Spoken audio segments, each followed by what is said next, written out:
Hello everybody.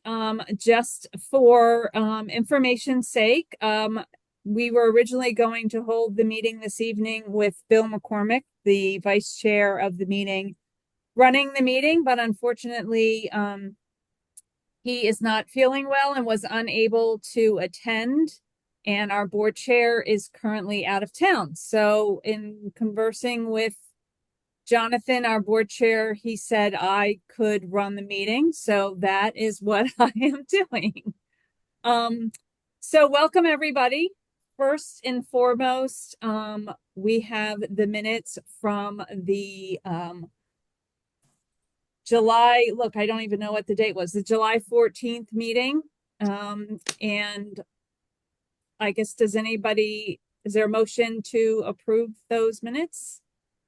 Do I have a motion second? Okay, Paulette. So Andrew, then Paulette. Any discussion? Okay, all in favor of approving the board minutes from July 14th as submitted? Okay, 3-0-0. The next item is the agenda for this evening. Do I have a motion to approve the agenda for tonight's meeting? Andrew and Dan? Okay, any discussion? One item I just wanted to ask about, I don't know if there's a need to go into closed session this evening. I guess, Karen, I don't have anything. Do you have a need for a closed session item this evening? I do not. Okay, so, we won't need to go into closed session. So I don't know if we have to amend the agenda or if we can just state that we're not going into closed session. I guess Um, I don't know if I can make a motion to amend the agenda to remove the item of cl going to closed session. okay, and do I have a second to amend the agenda? Dan? Okay, so all in favor of the amended agenda with the removal of the closed session? Okay, 3-0-0. Okay, do I have any residents who would like to speak at Resident Speak Out? There is a couple online. If so, you can either come on camera or raise your hand. Okay, I don't see anybody, so we will move on to old business, which I will go to Karen. Yeah, I'm gonna You are keep up. it. Yeah, okay, I will keep it super brief, but I wanted to point some things out to people about the Newtown Zoning Task Force. So the Newtown Zoning Task Force concluded its business in at the end of May, I think. I think our last meeting may have been in May. I need to check my notes to see when our last meeting. There are a bunch of recommendations that the task force made, but there are going to be public meetings to talk about what recommendations are in there. One of the things I want to make sure that everyone understands who is a resident of Columbia. I think I've talked to you guys about this before, and it can be a concept that's difficult to understand. And I know that the Meriwether Post had an article and all these other things about, we have this opportunity to update things. Columbia has restrictive covenants. If we want to change the zoning of how Columbia is zoned, the residents have to say that it's okay. And it has to be an overwhelming majority of residents who say, yes, we can change the zoning, right? So when the Rouse company was building Columbia, they would go to the zoning board with a preliminary development plan. Say, use Thunderhill as an example. We're gonna have a pool here. We're gonna have a village center here or a neighborhood center here. This is where we're gonna have medium density housing. This is where we're gonna have low density housing, right? And then when it actually got built, that what became the final development plan. What you actually ended up with was the final development plan. And how that is laid out. So like where my house is, I think I'm medium density, but I'm not positive. I think I'm medium density housing where my house is on Thunderhill Road. You can't change that. How it is zoned, you can't go in and say, "Oh, I'm going to take this medium density housing area and change it to high density housing." You can't, the covenants, the zoning, and it's in your deed. It's in your deed, right? So when you first purchase your home, and even if you're a renter, does still supply, this does apply to some extent. But when you purchase your home, you enter into a contractual relationship with the Columbia Association. You agree to pay the lien, and the Columbia Association agrees to enforce the covenants. And it's not just what color you paint your house, the door you have, whether you have 3 trees or 5 trees. It's also to enforce the zoning. So if the village center is a commercial property, that's a commercial property until the residents across Columbia say they don't want that. So all these recommendations have been made by the Newtown Zoning Task Force. And it's really critical that the residents go to the public hearings that they're going to have and give their feedback. Now, we gave our feedback on things as a village, and I thought it was very, very good. But the understanding needs to be if you're going to change anything, it has to come through the residents. The other thing I want to make sure that people are aware of is that when Rouse was conceiving of the idea of Columbia, he met with experts in fields from psychologists and land use experts and social scientists. Like the number of experts he spent hours upon hours with trying to plan a what I would call a participatory and inclusive not just a housing development but a community when he was building the community. We did not have those experts on the Newtown Zoning Task Force. So that's another thing, and I'll probably write about it. My list of things I need to write about are very long, but that's another thing I think people want to take into consideration is who are the experts who can come in and look at Columbia and say, yeah, you here are the problems, here are the challenges rather than problems. Here are the challenges that you're facing with Columbia as it hits its 60th anniversary. And here are the things that you can do, residents. If you wanted to change zoning or you wanted to amend the covenants in any way, these are the things that you could do. And we didn't hear that on this Newtown Zoning Task Force. So those are just kind of the things that I want to point out to everybody is there should never be any change to Newtown zoning unless the residents say they want that change. So does anybody have any questions about that? And I'm guessing they're doing this. This is like the county Newtown task force, and it seems like does it seem like they want to have Columbia change, but not involve the residents? Is that or, Well, I mean, and that's the problem, Andrew, is so if you look at the Meriwether district, that's a violation of the covenants, but nobody has done anything about it, right? When they did that carve out, when they allowed those high rises to go in, right? So there's the covenants have restrictions on how high an apartment, but like your apartments, if you live in Shadow Oaks, how high can those be, right? So you can't just tear down Shadow Oaks and build 6-story apartments. It is what it is right now is what it's allowed to be. Um, so yeah, I mean, I think it's really that the residents don't really understand what they have power over and what they don't have power over. So yeah. I think my question is, I read the Meriwether Post, and I also skimmed through the recommendations, more so focused on what was passed and what failed and where to go from here and like kind of how they were broken down. My question is so they've done the task force, they are having meetings with the residents. What is the next step? And then what is the like I know a lot of them have to, and if they are actually put forth, they have to go through the county council before they can even go beyond that. So like what exactly are the next steps, I guess, is my question. So Linda Eisenberg sent out an email, I think Yeah, yesterday or the day before. Did you see that? Where she basically I says did. Mhm. the task force has concluded its work and we've delivered the recommendations to the county executive.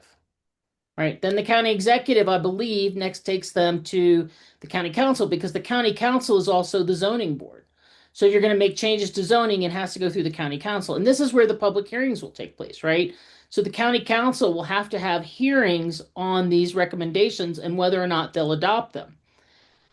It's my opinion that the county council, they can say we adopt these changes, but you can't implement them in Columbia because Columbia is under restrictive covenants. Okay. That's So not like, that's not to say that they won't do it.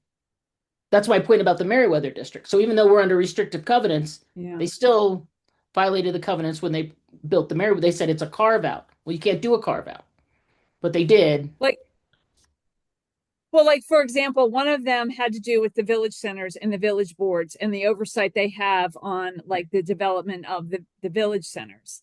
And so to me, I feel like, and maybe this is obvious, but I feel like it's a conflict of interest. And that's not really the right term I want to use. Basically, like you have the county and then you have Columbia Association and then you have it's just a lot of people, and one entity is making a rule that maybe doesn't fit in with the like exactly like you're saying, doesn't fit in with the other groups rules, Well, I this is where the guess. Columbia Association should be standing up on behalf of the residents, because that's the other half of the contractual relationship.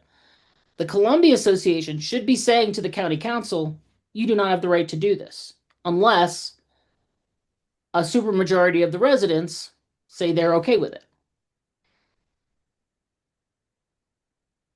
Okay.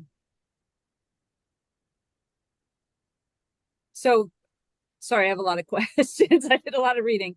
So the next step is when the county council is back in session. Well, I'm guessing when the new county council is elected, Right. then that is when, and they won't all, will they all be given at once or will they be given as like in parts? That's my, I guess. I do not know how the county council will hold the public hearings. Will they hold them on the entirety of it? I Hmm, don't know. Or okay. will they talk about, we want to change the definition of which was townhouses. Like one of them was, remember, it's changing the definitions of townhouses, apartments, things like that. If there's things in the zoning that you can just tighten up for clarification purposes, I think you can do that, right? If you wanted to say very clearly a townhouse is this, an apartment is this, a condominium is this. I think if you're just making sure those definitions are tight and you're clarifying, I don't think that the residents should have any issue with that. Where the residents should have an issue is, are you increasing the density cap? Hmm. Right? So 2.5 dwelling units per acre across Columbia. That's the average, right? Maybe more in some areas, less in others. But if you're increasing that density, the residents should be weighing in on that. That should not be something that they just increase. And my argument always is, how long does it take you to get your kid to soccer practice? If you increase density, how much longer does it take you to get home from work, get your kid where they need to be, whether it's soccer practice, Boy Scouts, swim team, whatever it is? How long does it take you to do that? And if you increase the density in Colombia, what does that do to this environment where we wanted people participating in things like soccer, swim team, band, all the different, extracurricular activities, and not just for getting a kid to do it, but for the activities that the adults participate in as well. Yeah. Can I still go to the gym in the morning or in the evening, right? Or do I get home from work too late because of the extra congestion?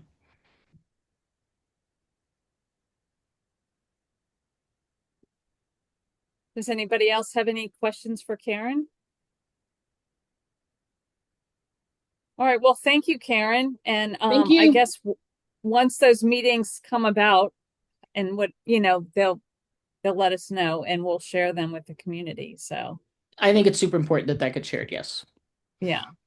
And then we're going right into your report. If you have anything additional to add.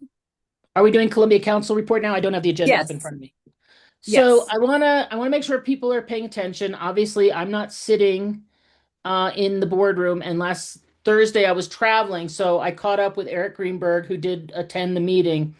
And one of the things that CA has decided to do is to purchase the headquarters building. They've decided to purchase that building and then the building next door to it, which they claim, which they've stated, I don't want to say claim, they've stated that they're going to make that into a daycare. Again, I was a little bit shocked when I heard that because when we looked at whether or not to purchase the building a year ago, it didn't make any sense to do that. And so I was shocked to hear that not only were we going to purchase the headquarters building, but the building beside it as well. And I was also frustrated because we're not even doing a good job taking care of the buildings we have. And CA has never run a daycare before, so I was a little interested to find out like how are you going to run a daycare? You know, we do school age services, and that's a partnership with Howard County Public School System. But CA has never run a daycare, but they're saying they're going to have 180 capacity daycare in that other building, and I'm not sold on the idea. I'm not sure that that is something that CA can successfully take on. And this is the building over on Hillside. Yep. hmm Huh. And I'm not sure which the other where the other building is next door to it. So it has to be a building when you're looking at Hillside, it's got to be a building like on the right-hand side, I would think. I'm trying to think that of what that building is. Yeah, in the packet from last Thursday, I don't know if it's in the packet or not because they don't put everything in the packet anymore. But CA signed a letter of intent to purchase and the board voted to approve that. Huh. Okay, the next thing I want to talk about is the natural resources management plan. I want to end this on a positive note. So there's been a lot of community involvement in developing this natural resources management plan. And then it showed up on the agenda last Thursday, and it looked like the board was going to vote to approve it. However, several residents said, you know, we haven't had a chance to review it, and is it going to be open for a public comment period? And CA said we won't vote on it, and we will give time for a public comment period. So, Brigida, I'll send you the link. I would like that to go out to the community as well, that there's a public comment period for that because I think it's huge. Okay. And yeah, if you need the link, just let me know. I have it. Okay. So yeah, I was very pleased with that. I thought that was awesome. I think that when CA engages with the residents, when they do a good job engaging with the residents, the aquatics master plan, they did that years ago. That they engaged the residents. That's why that plan is very good. The play areas that Bill and Rebecca kind of, you know, got that rolling and Oakland Mills was the pilot. That is, you know, a very well implemented policy. And I think the villages like it. They feel like they're included. And that is how I feel about this natural resources management plan, that they've included residents, they've asked them questions, and it's not just something that they've thrown at people. So it's a positive, and I would love for the community to give feedback on that. I think, well, tomorrow is a new e-news, right, Amy? Yeah, I was gonna say that if I can get the link by Yeah, noon tomorrow, that would be great. I'll send you the link as soon as we're done here, Amy. I'll email you the link. Okay, thank you. All right. Anything else, Karen? Nope, I'm good. Thank you. Any questions for Karen? I have a question actually. Karen, have you heard anything about the like the judge? I know that I know every week there's some or now it was got delayed or any so there are no news at It's not, all. I mean, there's no delays. We're just waiting for the judge to make a ruling at this point. You know, we're just kind of Okay. sitting, waiting, like, please make your ruling. I think we'd like the Okay. judge to make a ruling. You know, at this point, Okay. it's Does your lawyer know what the timing might be or for the ruling or they don't know or they don't have any estimate on the okay. ruling. I mean, Okay. I feel like at this point, I mean, so this is just someone chatting with me. This is an official statement, but somebody who talked to me said they felt that it was a complicated issue and the judge was really doing a good job, was making sure to take their time and do it right. Okay. So I hope that's the case. Okay. That's good. Yeah. Hopefully they'll make the right decision eventually. If it takes a little longer, then that's good.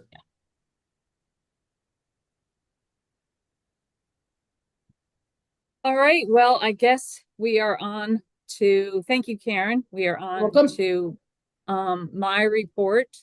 And I'm going to share once again um the oops, I didn't mean to do that. The financial documents. So we had our annual financial review that is per our the management contract. And the auditor finished the review last week. And in doing so, there was a several rental payments that were made in FY26, but are actually not taking place until FY27. So they should have been in the deferred revenue. And there was one lease payment that they had made a payment all at once, and it also was in FY26 and should have been deferred to FY27. So with that being said, initially we were to give about $24,000 back to CA. And as far as excess cash, but we no longer have that amount. So we are no longer giving any amount of excess cash back to CA. So you'll see in my variance memo, based on the auditor's review, that we had to make that adjustment. So it would be in the under revenue, it would be under the the first line item. So the numbers that correspond with that were adjusted accordingly. Our current accountant, Debbie, made the adjustments that were necessary and resubmitted to me this revised report. So I am submitting it to you for approval once again to send to CA. I'll make a motion to approve and send to CA. I can't see anybody else because of, oh, Dan seconds. So any questions about the review? I mean, it's pretty straightforward. Okay, I don't see anybody with questions. If I'm correct, again, I'm trying to do this on this side of my screen. So all in favor of approving the revised on July 24th FY26 quarter 4 financials?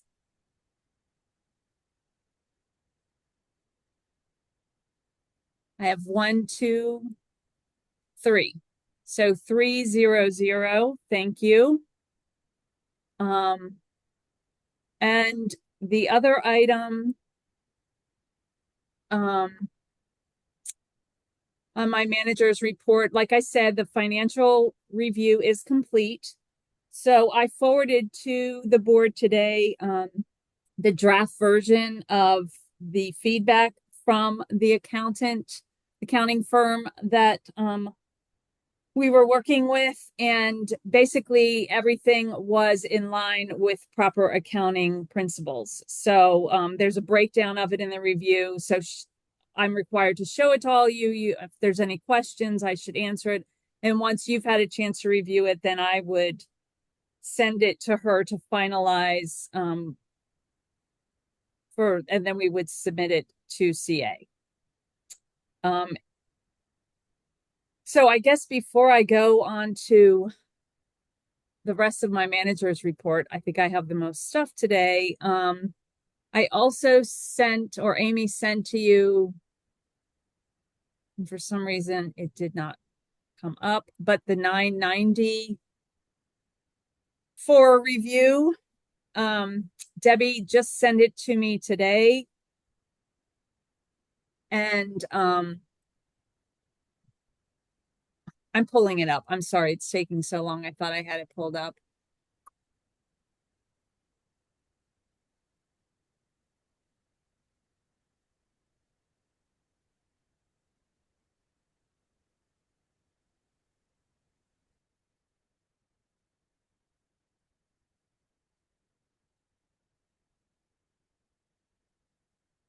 Sorry, it's not cooperating with me.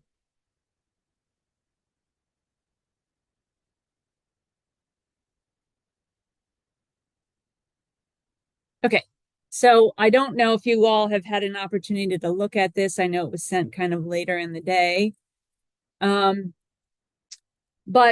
again, it's pretty straightforward, similar to the 990s we've had previously, other than the adjusted numbers. I have gone through the numbers to make sure that they're all good. And the only correction I had sent to Debbie was on the page, which I believe it's the one of the last pages where you have to submit your executive officers, which is the board. She had put Warren's name on there as opposed to Dan's. So I corrected it, and she said the final version will be corrected. So I just wanted to let you know that I will, unless there's a question, I will be sending that signing, and Debbie will be submitting that on our behalf. So that's the part that's corrected. Warren Wortman will be corrected to Daniel Pierce. So does anybody have any questions about the 990? It is technically not due until September, but being that we don't have a meeting until the end of August, I wanted to get it in and share it with you as soon as possible. And then lastly, I promise, is my village manager's report. The main thing that from my report is that I have in fact signed an agreement after discussing with Jonathan, a agreement with a new bookkeeper and an agreement with an accountant. I looked at all the numbers. The accountant, as far as the line item for contract labor, it won't increase that line item. And if it does, only by a small amount. She is remote, and she will be converting, once we close out the FY27 first quarter, she will be converting all of our bookkeeping to QuickBooks Online, which is something that we've been working on, but we will be able to achieve between August and September. And then the accountant is there. I interviewed 2 additional accountants from the last meeting, and one was significantly higher than the other and was a much larger firm. And the person that I interviewed with was very lovely, but he wasn't actually going to be the person who would be working with us. It would have been someone who was, I guess, not as high up in the company. But then one of the other village managers had interviewed and worked with a different accountant that had been recommended by one of her board members. And so I interviewed him. He was very responsive, very personable, and is really willing to work. He is an independent person. He has his own firm. He is remote, but with QuickBooks Online, I think that the agreement is good. I think it's all going to work out well, and Jonathan thought so too. It does increase our line item for it goes under fees accounting. We had budgeted 3,500, and with the monthly charge, it will increase that line item by 1,900. I did indicate that I haven't adjusted the budget accordingly before this meeting. I thought as we moved forward and we closed out the first quarter, we could look at the numbers. I'm confident that it's not going to be a problem and that we can adjust the budget as we need to. So those are the the two big things. They'll both start in August. And I will keep you posted on how everything's going. And let's see, the other things, I did meet with CA over at Talbot Springs, and I have been in touch with all of the tenants that currently rent that facility.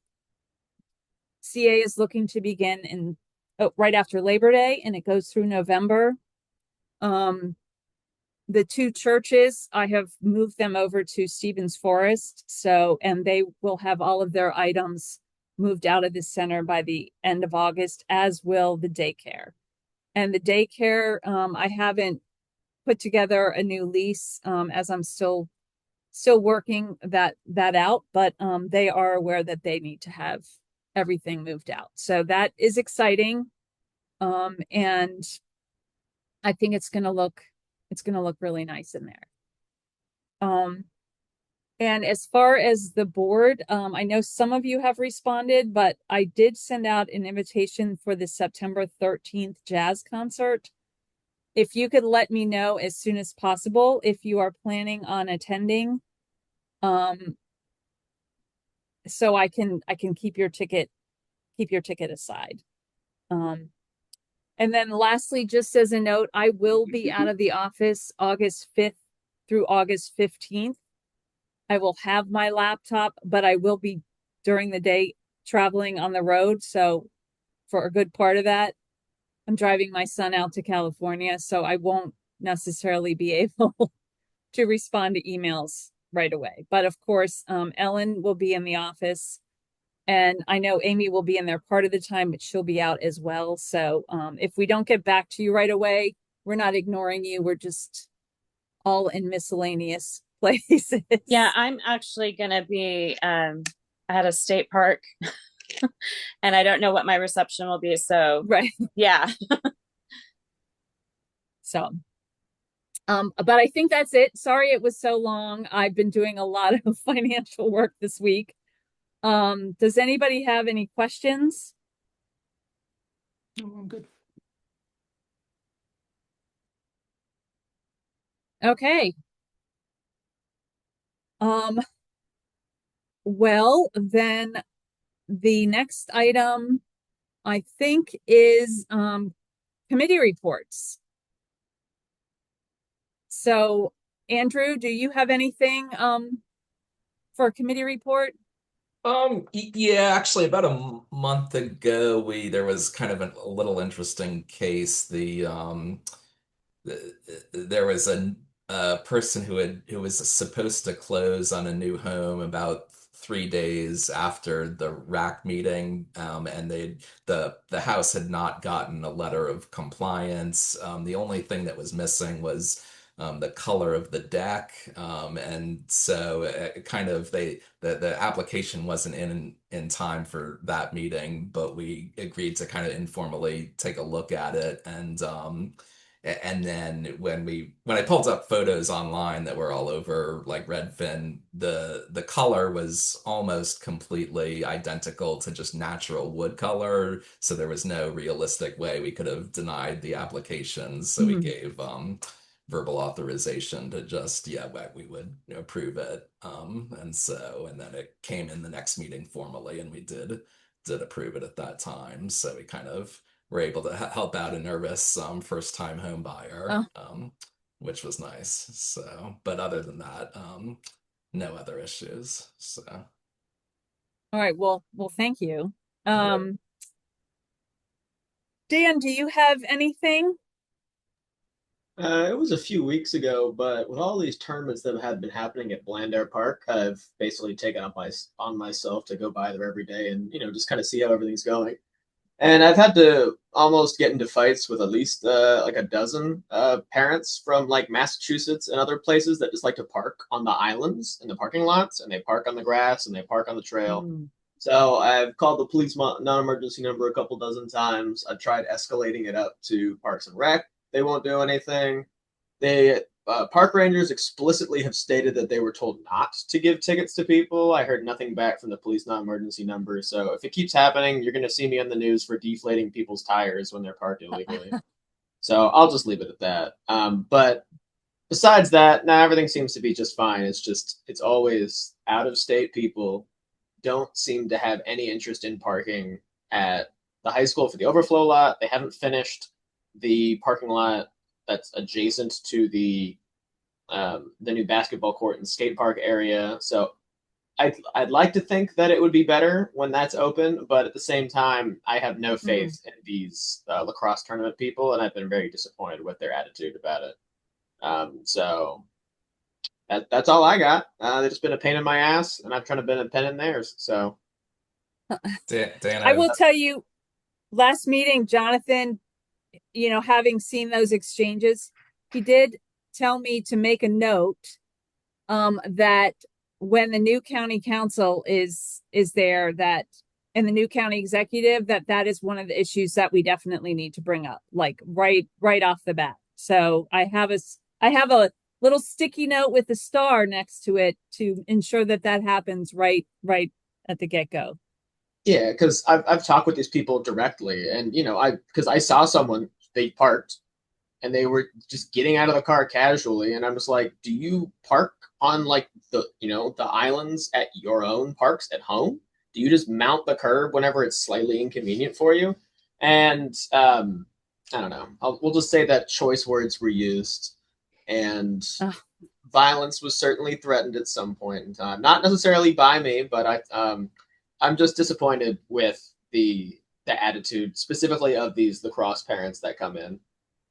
For these supposed to be, world class or at least U.S. class athletes, they can't be bothered to walk a quarter of a mile from the high school. So they need to actually enforce it, or they need to let the park rangers actually ticket people. That's probably the easiest one. You give them enough tickets, they'll stop doing it. Yeah. But apparently the direction is explicitly from Parks and Rec to not give tickets to these people, which kind of just boggles my mind. Of it's free money, just ticket them. If they're going to do something illegal, and we're going to have to pay for all the landscaping that's as a result of it, just enforce the rules. Because if one of us was to park just randomly on the grass somewhere, you bet your ass CA would be all over it immediately. So I'm not sure why they get an exception when they don't pay taxes here. I think that whole idea that Jonathan had about them parking at the garage by the courthouse and having a bus. Yeah. I've also brought up with them about doing it like from the mall. There's mall parking out the wazoo. That is the bus depot for all of Howard County, basically. Just have a shuttle bus, and also make it more accessible for local residents to have a shuttle bus to go there. I don't think they're going to do that. So I will just at some point do what I did when I lived in Baltimore, which is when people take my parking spot, I deflate their tires and I call a tow truck, and that's it. Dan, I personally would recommend you not doing that. I'm just saying that I will probably do if the police will not do their job and the Parks and Rec people will not do their job. I'm not going to sit by and watch my community get walked over by random people who don't live here. You can recommend all you want. I will just tell you that I've done it before in Baltimore. I'll do it again here if I have to. One thing you could do, Dan, also is go to like county meetings. Like if you go every county meeting and just speak up about this, especially because you're on the village board, then they, would at least consider it, and it would kind of be in the public record as like a positive saving of Oakland Mills. Maybe I might, at the same time, I've seen how this county operates now that I've done this for a year. I don't think that would actually do anything. I'll tell you what, Dan, you ought to consider bringing this up to the Howard County Citizens Association, Stu Cohn. They would be very interested in what you're saying and how these tournaments, while on the one hand you want to be welcoming to all these athletes coming to our community to participate in tournaments, the residents shouldn't be getting abused because that's happening. And those are our tax dollars at work over there. So the real issue, it just comes from Parks and Rec is the one giving this explicit instruction to the park rangers. Yep. And upon my interactions with Parks and Rec, I got like one auto response. They said they would deal with it. They didn't deal with it. And then they just stopped responding after a while. So I'm concerned too that I think I've seen a random car on time sweep that I'm like, I don't think that car belongs there, but I mean, like parking on the road is fine. That's where people are allowed to park. When you're just, but people, I saw them moving cones that said no parking out of the way to mount their little Range Rover onto an island directly in front of the sign that says overflow parking is, zero point 0.1 mile away. And that's what just kind of like, it pisses me off, to put it bluntly. There's only so much I can do in this role, and frankly, if I got to get my hands dirty, I'm willing to get my hands dirty. So someone's going to do it. If it's clearly not going to be the county, I'll do it myself. But that's it. That's my report. Before I incriminate myself any further, good luck. This is Vicky from the County Executive's Office. I just want to tell you that I have added it to my notes, and I am also going to ask what might be able, what can be done to resolve the situation. So I'll get a response, I'm sure, and then I can communicate it to you all. Okay. Oh, thanks. And Vicky, for the record, that would legally be described as a joke, is what I was saying previously. But with that in mind, just allow enforcement for the park rangers to actually give tickets to people that are parked illegally. Yes. No, I've got the point. Definitely got the point of what you were trying to say here, and so I will submit it and see if I can get you a response. Okay. Well, thank you very much, Vicky. I appreciate You're welcome. All right, thank you, Dan.